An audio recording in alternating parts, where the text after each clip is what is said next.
Let's fast forward and take a look at 2025 for a moment, or at least speculate on it. Well, here in 2025, Trump is back in office, and Republicans, of course, have an overwhelming majority in Congress. Oil production in the U.S. is back to normal, as well as gas prices, and overall prices have been dropping. But, as expected, the election did have its bumps. As expected, a handful of states appeared to have issues with their polls, gathering and counting ballots, and of course, sharing those results. Now, we got to go back to 2024 for a moment and take a look at the election. In a few key states, mayors and a handful of companies or corporations decided to place themselves above the law once more and place drop boxes in what they termed impoverished neighborhoods. Well, this time, in 2024, local law enforcement stepped in to remove those drop boxes. And some states even went as far as activating the National Guard to remove those drop boxes. Well, as expected, Republicans had an early commanding lead that grew throughout the day and into the night. Exit polls in the bluest of cities showed overwhelming support for Republicans. As expected, a handful of states stopped counting ballots at midnight. Said, well, we'll get back to you later. It's getting too late. Okay, when that happened, a number of states dispatched the National Guard and state police to surround polling stations, stopping a number of trucks and vehicles attempting to gain access. As expected, thousands of boxes of ballots were found and confiscated. Now, upon examination by a number of independent test centers, the ballots were found to contain ink which didn't match the type authorized by those states. Of course, you can imagine that those ballots were just quickly marked as a vote for Biden only, and the signatures and no identifying, nothing to back them up was included. They weren't even put in the envelopes. They were just put in boxes. Now, some of those ballots were found to contain toner ink. Now, the coding inserted by those printers was traced on the fake ballots back to their owners, and in 2024, arrests were made. Now, after the polls closed down, someone decided to post a live video on social media outlets showing the inside of one polling station. An anonymous post informed the general public all cameras inside of all the polling stations was being recorded, and those videos would be made public after the election. Well, watching those videos, people witnessed camera lenses being covered up and uncovered inside the polling stations, just as expected. Well, once they were uncovered, the video camera showed state police and National Guard inside the polling stations, monitoring the situation. Outside of the polling stations, a number of independent computer experts were busy monitoring and recording Wi-Fi traffic accessing the polling stations, the computers inside the polling stations, and altering the polling records. Well, those locations were quickly traced, location turned over to governors, state senate leaders, as well as local authorities. Well, in 2024, arrests were made that night and equipment confiscated as evidence. Well, with election interference smashed, final results were announced within 2 days with more than enough electoral votes to name Trump the 47th President of the United States.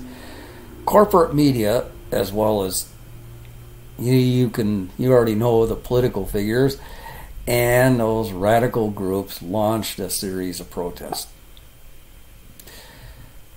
Well, with Trump as president and Congress with an overwhelming majority, they got right down to business on day one, submitting a number of bills to outline investigations upon individuals, corporations, organizations, members of Congress, and, of course, former President Biden and his family. Now, they just didn't go and start investigating them. First of all, they took great measures to ensure no government agency could ever be used to weaponize government agencies against anyone living in the U.S. Now, one of the first things they did is they banned members of Congress from trading in the stock market while they were members of Congress. And a new bipartisan congressional committee was formed to investigate members and former members of Congress, as well as the former president, Joseph F. Biden. So new procedures had to be drawn up and submitted as laws to control those investigations. Bank records and other records had to be authorized by a congressional subcommittee from both houses, consisting of both parties and independent parties in Congress, then authorized by a randomly selected group of federal judges, open to review by Supreme Court judges. So basically, we got all the branches of government looking into and ensuring nothing was being weaponized against the American public. So those investigations range from the former president to members of Congress, business leaders, judges, district attorneys, all the way down to poll workers, showing major bank deposits and purchases following the 2020 election.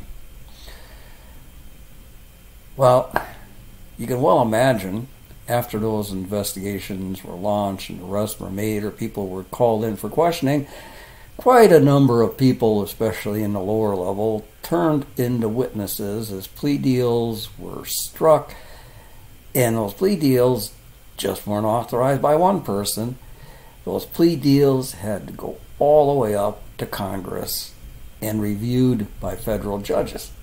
Well, those investigations included a number of overseas accounts that required the cooperation of a number of agencies inside other countries. Some of the countries cooperated while others refused to cooperate. So, new laws were established to, number one, review the evidence by a new panel appointed by Congress, which was also reviewed by judges and district attorneys to determine if any sanction should be levied against those countries who refused to cooperate. Recommendations were drawn up, discussed in Congress, new bills were drawn up, and signed by the president. Well, with oil once again flowing, prices decline. And right after the election, Russia decided to withdraw from Ukraine. President Trump was once again congratulated by world leaders who made a personal appearance to congratulate him. And this time, they expected nothing less than open and direct words from Trump on the relationships with communist countries and funding, or shall we say a lack of funding, of certain worldwide organizations. So, Congress immediately began work reforming the alphabet agencies from the top down.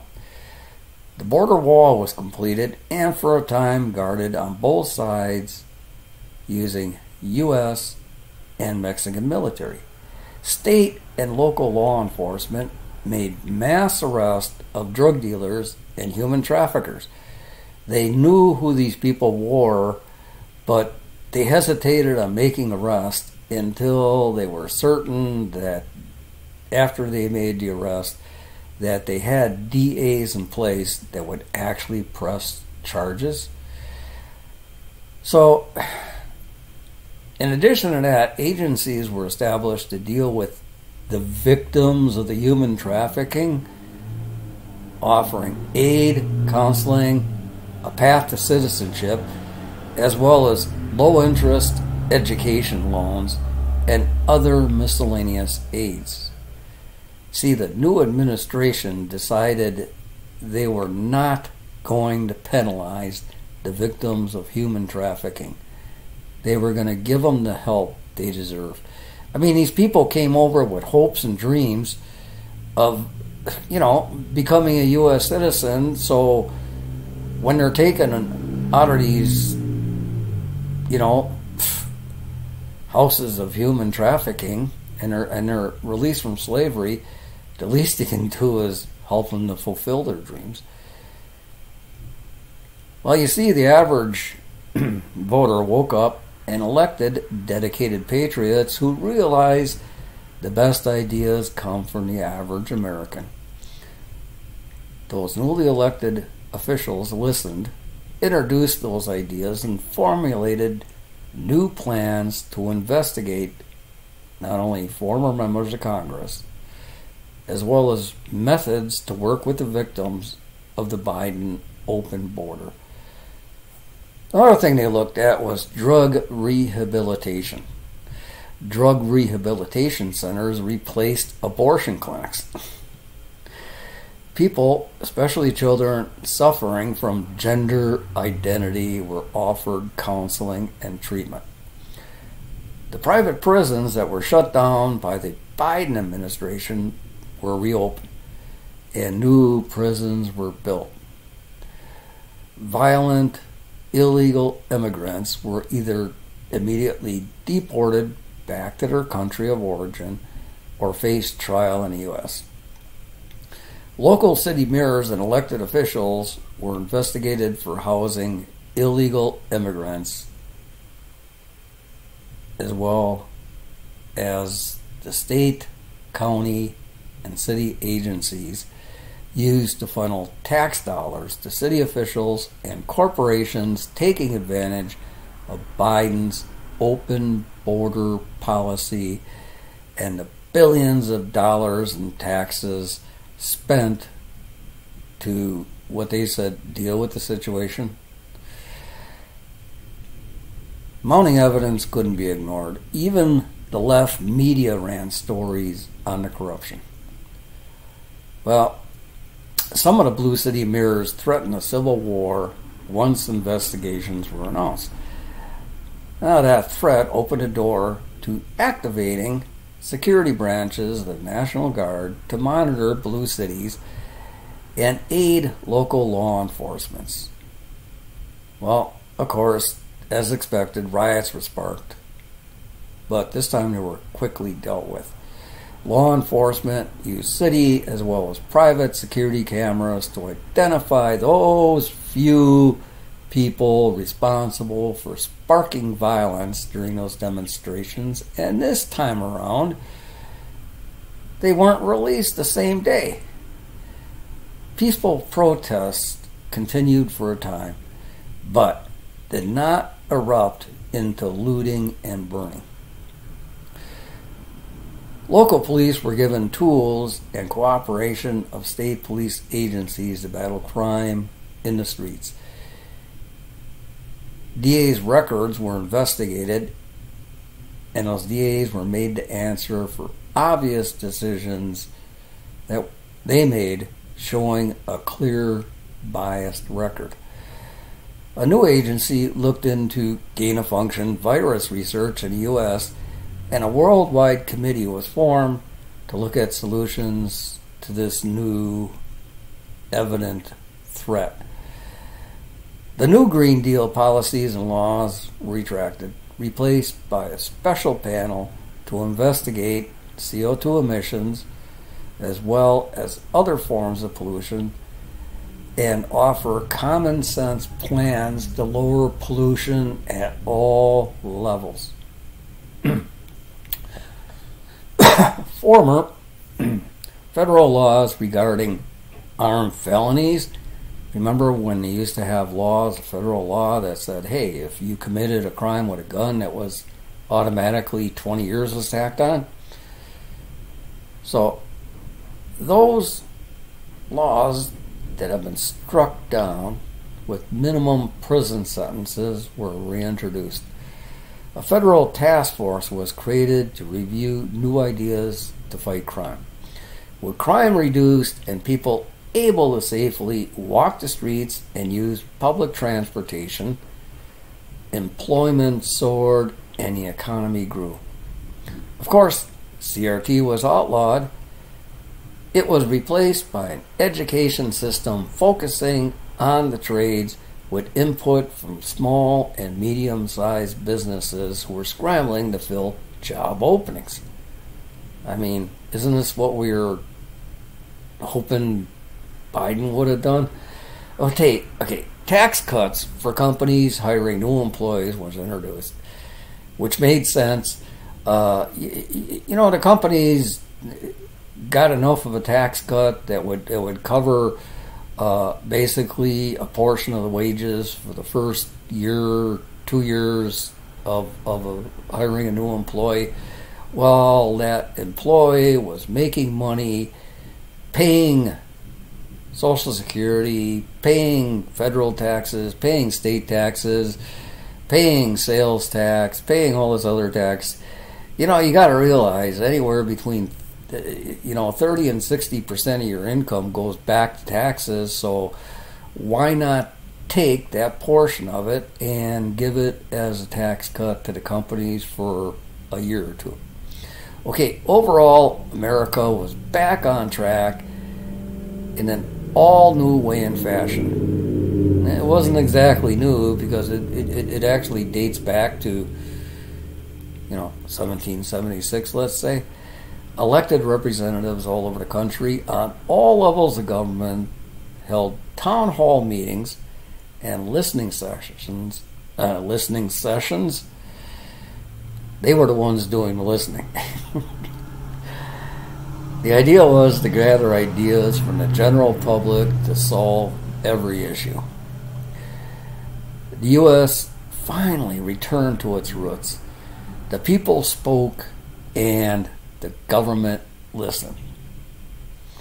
Okay, this is just another in kind of a miscellaneous series, but hey, if you like it, hit the like button.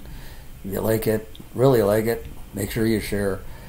Hey, let's start a trend of let's start gathering the ideas here in 2023 so we can actually tell the people what platform they should be running on, how we're going to hold them accountable for their promises, and what ideas they need to initiate once we elect them into office. All right? So if we all pull together, we can make this work. If you want to sit on the bench, you're not going to contribute to any kind of a win. Okay, remember that. And have a great day.